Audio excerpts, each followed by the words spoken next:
Assalomu alaykum do'stlar. Kechlikinglar xayrli bo'lsin. Bugun men aytib qonmaydigan, sizlar anglab qonmaydigan yana shu Uyg'ur xalq cho'ychaklarimizni anglamdi.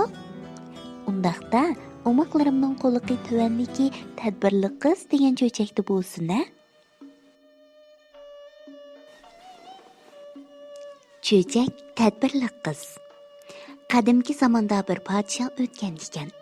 Padişahның bir oğlu bo'lib, intayin erkin aynoq ekan. Padişah o'zining barliq umidini mushu varisiga beg'ishlag'ashqa, uni o'qitib, ilm ahli qilishga shuncha tirishdi ekan. Biroq mo'lla o'lmalar bu shahzodani bir qancha yil o'qitgan bo'lsa-mu, shahzoda ilmni o'rganolmabdi. Ammo padişah ayibni o'g'lidan ko'rmay, mo'llalarning ba'zilarini qo'lidan ish kelmaslar deb o'rdan madrasasidan qo'g'lisa, hatto ba'zilarini jazolabdi. Shahzoda ustozsiz qilib o'yin tomoshaga berilib ketibdi. Bir kuni podshoh shahzodani chaqirib, "Bolam, yeshing 10ga berib qoldi. Texicha hech narsa o'rganmading. Tirishib bilim olmasang, qandami taxt varisi bo'la olaysan. Mundaq ketaversang, men oxirat itini minar chig'imda senga tojni kiydirib qo'yganim bilanmi, beshingda turg'izolmaysan o'g'lim. Shunga bir ustoz taklif qilib seni o'qitmoqchiman. Yaxshi o'qig'in," deb nasihat qildi. Shahzodam obdan o'qiyman deb va'da beribdi.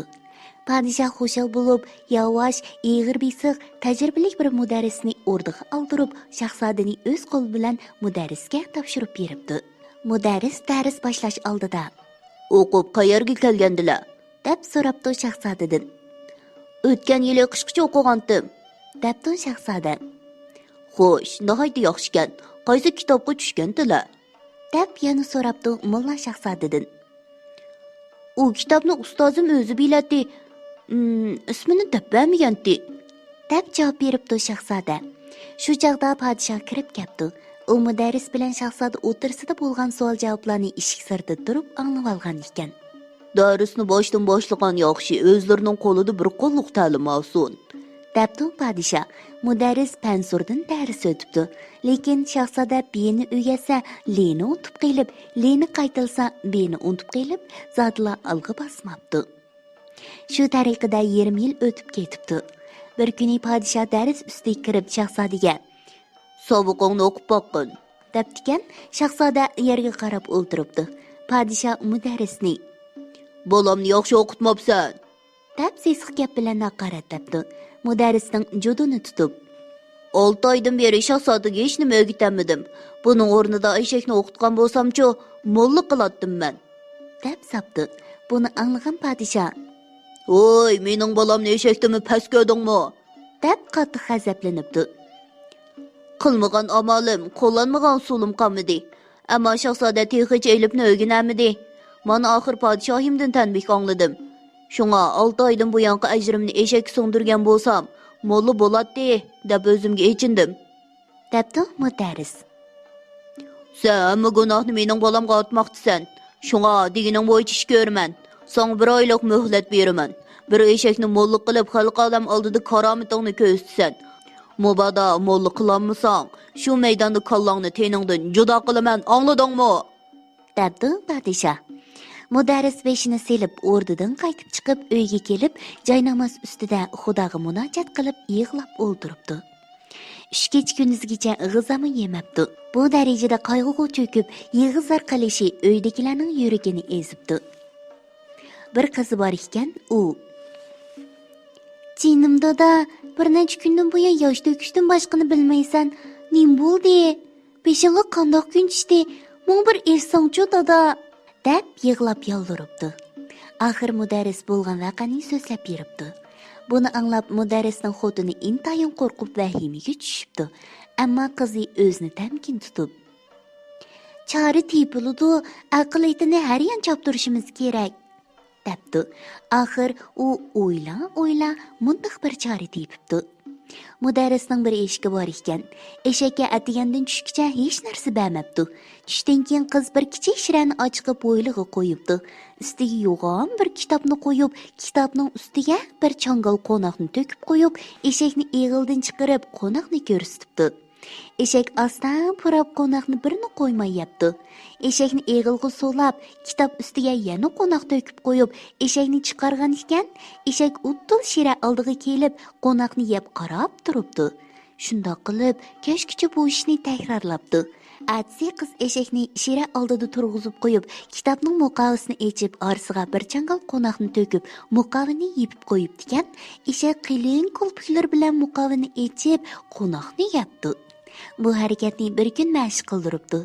Shuningdan keyin muqoviga va bir necha batning ichiga qo'noq to'kib qo'yib, eshakni chiqargan ekan, eshak u yoq bu yoqqa qaramay, to'g'ri kitobning qishiga kelib, oldi bilan muqovini, undan keyin har bir batlarni echib, qo'noqlarni yeb qarab turibdi.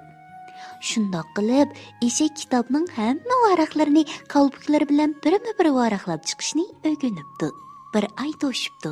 Mudarris eshakni yetilab, qizi Shirani ko'tirib, xotini kitobni qo'ltiqlab, podshoh belgilagan so'ringa yetib keldi. Bu chaqda podshohmu vazir amirlar bilan chiqibdi. Kalli kesarlar sabtuzib turibdi.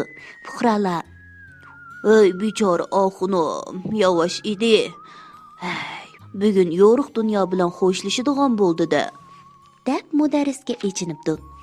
Podshoh bir vazirga qarab ishorat qilgan ekan, vazir oldiga chiqib: "Ey xaloyiq, bugun bu yerda shahzodaga haqorat keltirish ko'paydigan bu mudarrisga shohimning odilligi bilan 30 kun muhlat ichida o'z karomatini ko'rsatish buyurilgan edi. Ko'rsatilmasa, qo'lli saylanadi", deb chaqirlabdi. Qiz salma qadam bilan Shirani yerga qo'yibdi. Andan apisining qo'lidan kitobni elib Shira ustiga qo'yib, adab bilan kayniga yenibdi. Mudarris tipirlab turgan eshakni ching tutib turib: "Ey xalq olam, umrim o'qitish bilan o'tdi, sizlarga yaxshi xizmat qila olmadim. Hozir meni nohaq o'lim kutmoqda, sizlarni rozilik tilayman. Ammo men shahzodaga haqorat keltirganligimni bilmayman. Shahzodani 6 oy o'qitib, elibni cho'moq degizolmay podshohdan ahonat eshitdim. Shu chog'da agar mushu 6 oy jarayonida eshak ajr qilgan bo'lsam, eshak mo'lli bo'ladi dedim. Lekin podshohim eshakni mo'lli qilishim uchun 6 oy emas, 1 oy muhlat berdi. Bu texi odillikmish. Mayli nima bo'lsa bo'lsin, ajr qilib edim, bekor ketmadi. Ha, buni ko'ringlar", deb eshakni qo'yib etibdi. Qo'rsq echib, shaylar tortishib ketgan eshak kitobning qiyshig'i o'qda kelib, muxtak turib, muqovining sirtini purab, bir qur qarab chiqqandan keyin muqovini aplikini echibdi. Andin kitobni birinchi batdan tortib oxirgacha qalbuklar bilan varaqlab chiqibdi. Har bir batni ochqanda purab, qalbuklarni meterladi degan. Bu jamoatchilikka eshak xuddi kitob o'qigandek ko'rinibdi. Butun maydon do'lqinlab ketibdi. Podshohmu o'z ko'ziga ishonolmay qoldi.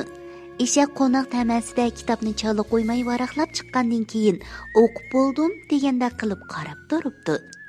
Mudarrisning oldida mat bo'lib qolgan podshoh rasvochilikdan qutulish uchun: "Sen buninglik bilan o'limdan qutulib qololmaysan. Chunki sening ishking faqat kitob varaqlashdan boshqa biror eg'iz narsa demidi. Shunga buni eshakni mo'lli qildi degil bo'lmaydi", debdi mudarrisga. Podshohni uqtirayotgan qimovozdek chidayolmay qilgan bu gapini anglagan mudarrisning qizi: "Saltanatlik shohim, o'tkir ko'zingizdan va donolikda tepilg'usiz tafakkuringizdan shu narsa qechib qutulmag'ayki, til bilan yoritilgan inson oldida tilsiz hayvonning shu darajada tirishchanligimi yetib oshidi. Agar eshakda shahzodaning tili bo'lsa, boya o'qiganlarni suvdek o'lik o'qib, adolat bobidan umrlik dars o'tgan bo'ladi", debdi. Bu gapni anglagan podshohning demi ichiga tushib, g'ing-ping qilamabdi. Shundoq qilib, bu tadbirli qiz tadbirchanligi bilan otasini zolim podshohning qalliq qilichi ostidan qutqizib, mushu kungacha unutilmay kelgan bu hikoyani qoldirgan ekan.